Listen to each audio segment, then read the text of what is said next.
Bom, o nosso grupo fará uma apresentação acerca da economia dos Estados Unidos durante a primeira metade do século XX, mais especificamente durante os anos de 1920 a 1940.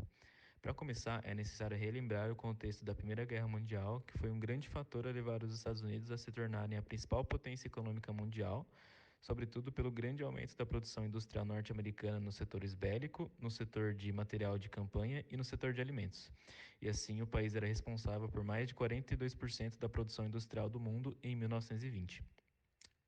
Dando destaque à produção militar americana, foi o setor mais lucrativo durante a época, fabricando enormes quantidades de armamento militar com destino aos países europeus que estavam participando da guerra, como a Inglaterra, França e a Alemanha.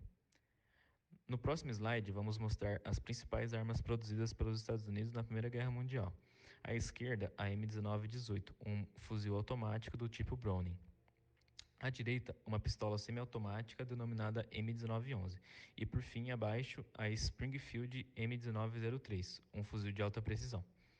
A seguir, na tabela apresentada à esquerda, é ilustrada a evolução da relação dos investimentos dos Estados Unidos e sua posição financeira líquida ao longo dos anos de 1869 a 1924. Destaque às décadas de 1910 e 1920 foi o período ao qual os Estados Unidos exportou inúmeros armamentos militares para os países europeus que estavam na guerra. Ao lado direito, o gráfico mostra o crescimento do PIB norte-americano entre 1910 e 1960. Há um crescimento gradual entre 1910 e 1929 que se torna negativo em detrimento da crise de 1929, finalizada em 1939.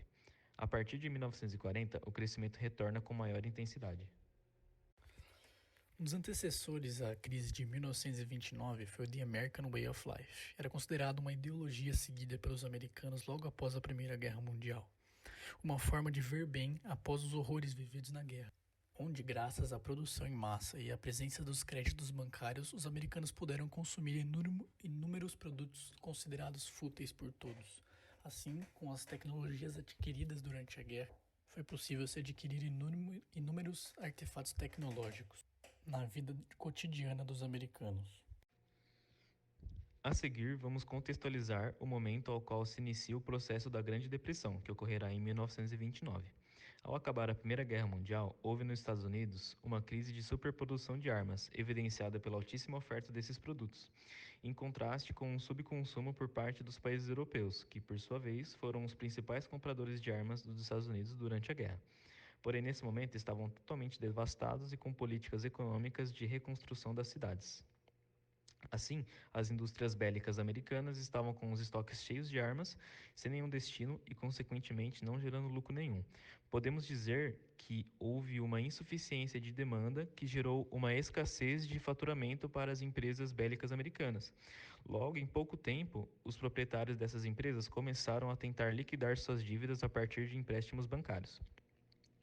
Com todo esse cenário acontecendo, os bancos também começaram a entrar em crise, já que houve um processo que podemos chamar de aumento no spread de concessões de crédito, que por sua vez não havia retorno e gradualmente as reservas bancárias ficaram vazias. Por outro lado, as ações das empresas, que anteriormente valorizadas devido às especulações financeiras, começaram a desvalorizar conforme a situação financeira do país. Então, no final da década de 1920, os bancos americanos estavam totalmente falidos e a população detinha diversos comprovantes de ações empresariais que também não valiam mais nada. Dessa forma, no dia 29 de outubro de 1929, conhecido como a Quinta-feira Negra, ocorreu a quebra da Bolsa de Nova York, iniciando a Grande Depressão de 1929, ou mais conhecido como a Crise de 29. Abaixo, na imagem à esquerda, é representado um homem vendendo um carro por US$ 100 durante a crise, e à direita, a imagem de uma das favelas chamadas Hoovervilles, que surgiram durante a crise. E de modo geral, a década de 1920 foi próspera porque estabeleceu e transformou os Estados Unidos na maior potência mundial, por meio da comercialização de seus produtos, principalmente com a Europa, que necessitava de auxílio para se recuperar da guerra.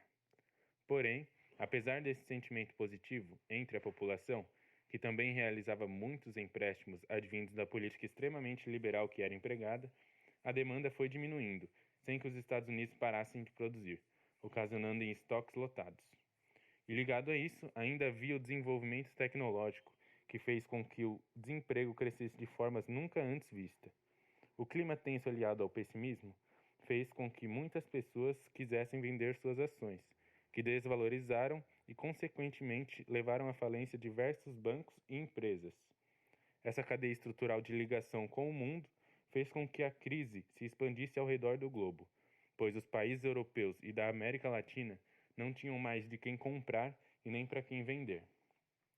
A seguir, nós podemos ver uma imagem muito emblemática que mostra ao fundo um slogan do estilo de vida americano, que seria o ideal, porém na frente está destacado diversas pessoas na fila por auxílio e alimento.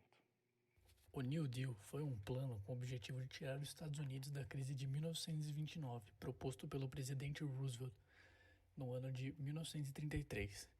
O seu partido era um partido democrata e iniciou seu mandato bem no ápice da crise, enquanto um quarto da população estava desempregada. Partidos antecessores eram considerados partidos de liberais econômicos, ou seja, o governo acreditava que o próprio mercado ia melhorar a economia. As principais ideias de Roosevelt para melhorar a economia do país foi a desvalorização do dólar para tornar as exportações ainda mais competitivas, empréstimos aos bancos para evitar falências no sistema financeiro, criação do sistema de seguridade social e dessa forma garantindo direitos aos trabalhadores. Roosevelt também estimulava a produção agrícola a fim de evitar o êxodo rural, pois quanto mais pessoas trabalhando na agricultura, menos pessoas iriam para a cidade. Bom, agora falando um pouco do contexto do pensamento econômico e do plano de fundo das políticas econômicas da época, vamos falar um pouco dos economistas que influenciaram essa época e que na verdade influenciam até hoje de certa forma.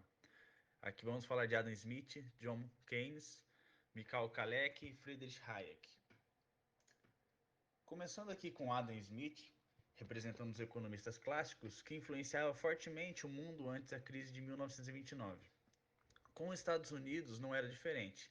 Antes da crise de 29, os Estados Unidos sempre optaram pelo livre mercado, e até mesmo incorporando isso a seus valores republicanos e criando até mesmo o estilo de vida American Way of Life. Na visão dos economistas clássicos, os mercados devem ser livres, pois eles sempre tendem ao equilíbrio. Este fenômeno foi cunhado de mão invisível do mercado.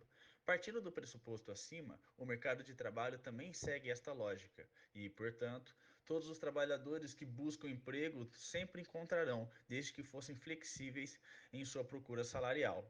Então, antes da crise de 29, havia uma forte influência desse pensamento que começou em Adam Smith, que é um mercado equilibrado, onde existe a mão invisível do mercado e que o egoísmo leva à colaboração. Inclusive tem a frase famosa aqui do Adam Smith, que não é da benevolência do açougueiro, do cervejeiro, do padeiro que esperamos o nosso jantar, mas da consideração que ele tem pelos seus próprios interesses. Apelamos não à humanidade, mas ao amor próprio e nunca falamos de nossas necessidades, mas das vantagens que eles podem obter. Ou seja, o cervejeiro está pensando nele quando ele produz a cerveja. Entretanto, ele cria um produto que gera bem para a sociedade. E é nesses moldes que os Estados Unidos vive até a crise de 29. E aqui temos um divisor de águas, que é a vinda de John Maynard Keynes. Keynes é considerado por muitos o maior economista do século XX. Não obstante, foi quem teve a maior importância para as mudanças das políticas econômicas dos Estados Unidos e também no mundo neste período. Keynes foi quem contestou a teoria dos economistas clássicos, assim produzindo aquilo que foi chamado de Revolução Keynesiana, através de sua obra Teoria Geral do Emprego, do Juro e da Moeda, onde contestou o equilíbrio de mercado e salientou a importância do Estado atuante na economia. Com a crise de 29, evidenciou-se que o mercado não poderia se ajustar para tal situação. Se para os clássicos, qualquer um poderia conseguir um emprego sendo flexível na procura salarial, a crise de 29 mostrou que até quem estava disposto a trabalhar em troca de comida não conseguia arrumar um emprego. O New Deal foi amplamente baseado nas teorias keynesianas que, por sua vez, aos poucos ajudaram a dissipar os efeitos da crise e a retomar o crescimento econômico. Então aqui a gente já consegue ver John Keynes influenciando as políticas americanas para reverter os efeitos da crise. E aqui um pouco de como funcionava esse pensamento keynesiano que teve muito impacto nessa época, não só nos Estados Unidos, mas em todo o mundo, que é a síntese do pensamento keynesiano. Keynes contestou os modelos de equilíbrio de mercado, argumentando que o mercado não poderia alcançar o pleno emprego uma vez que houvesse capacidade ociosa. A única coisa que poderia fazer com que essa capacidade ociosa fosse preenchida no curto prazo eram políticas anticíclicas, em forma de estímulos fiscais e monetários, a fim que houvesse o aumento da demanda.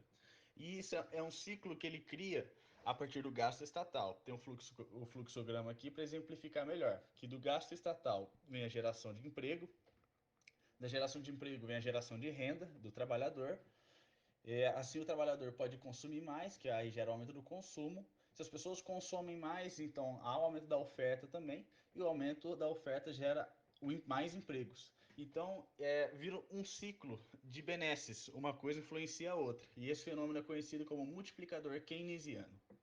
Para Keynes, na crise, o estímulo à demanda, consumo, funciona como um propulsor para a economia. Deixando claro que capacidade ociosa é a capacidade de produção que uma economia tem, entretanto ela está parada. Keynes foi provavelmente um dos primeiros economistas a inserir expectativas em sua teoria. E isso foi muito importante, porque para os clássicos eles eram muito matemáticos. Então, tinha uma relação exata sobre as coisas, sobre o equilíbrio. Agora não basta a coisa ser equilibrada, chegar do ponto A ao ponto B, basta as pessoas acharem que algo vai acontecer e o mercado já reage em relação a isso. E ele desenvolve conceitos como preferência de liquidez e eficiência do capital. Agora aqui a gente vê Michał Kalecki, um economista polonês que desenvolveu algumas ideias de perfil keynesiano antes mesmo de Keynes escrever suas obras. Não teve seu devido reconhecimento por ter publicado suas obras em francês e polonês, o que limitou o acesso à leitura. Entretanto, diferentemente de Keynes, Kalecki tinha uma forte influência marxista no desenvolvimento de sua teoria macroeconômica, onde cada classe social deveria cumprir seu papel. Para Kalecki, ao invés do Estado estimular a demanda, quem deveria fazer isso eram os capitalistas. O gasto do capitalista, seja em forma de consumo ou de investimento real, é o que propulsiona a economia, ao ponto de que quanto mais o capitalista gasta, mais ele ganhará.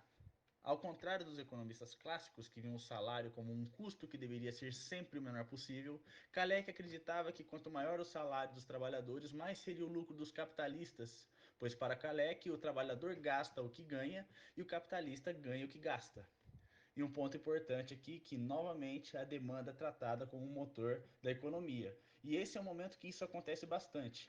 A demanda passa a ser vista como propulsor da economia. Se lá atrás houve a Revolução Marginalista, onde economistas de diferentes locais pensavam simultaneamente sobre a teoria do valor e utilidade, agora os economistas estão pensando a economia em torno da demanda. E aqui Friedrich Hayek. Hayek é um remanescente do liberalismo da época, economista mais conhecido da escola austríaca de economia, que herdou os preceitos da Revolução Marginalista. Hayek criticava a intervenção do Estado na economia e chamou de arrogância fatal o fato de políticos que não têm conhecimento de mercado tentarem regulá-lo. Para Hayek, o Estado possui menos informação que o mercado e, portanto, o Estado não poderia alocar recursos de forma eficiente. Em outras palavras, o próprio mercado tem melhores condições de consertar suas falhas do que o Estado. Hayek se diferencia quanto aos liberais clássicos como Marshall, Walras e Jevons e etc., pois seguia uma metodologia a priorística, baseada em axiomas e não em modelos matemáticos ou metodologia empírica. Para quem conhece, se refere à praxeologia. Ele é crítico da teoria keynesiana. Hayek dizia que os países que adotassem as políticas expansionistas se recuperariam de forma mais lenta e alocando recursos de forma errada. Para Hayek, os incentivos governamentais induziam investimentos errados através de crédito barato. Os empresários aproveitavam para se alavancar, entretanto, a demanda não correspondia àquilo que a taxa de juros refletia, gerando misallocation, investimentos fadados a quebrar por não respeitar os ciclos econômicos. Esses ciclos econômicos é uma herança da escola austríaca mesmo, chamada de TASSE, Teoria Econômica dos Ciclos Econômicos. E essa é a contribuição dos economistas da época para o pensamento econômico. Esse era o plano de fundo dos economistas em meio a essas guerras, em meio a essas crises. O mundo mudou, a economia, de certa forma, também. E dessa forma, a nossa apresentação se encerra aqui. Muito obrigado por ter nos acompanhado até agora. e tchau!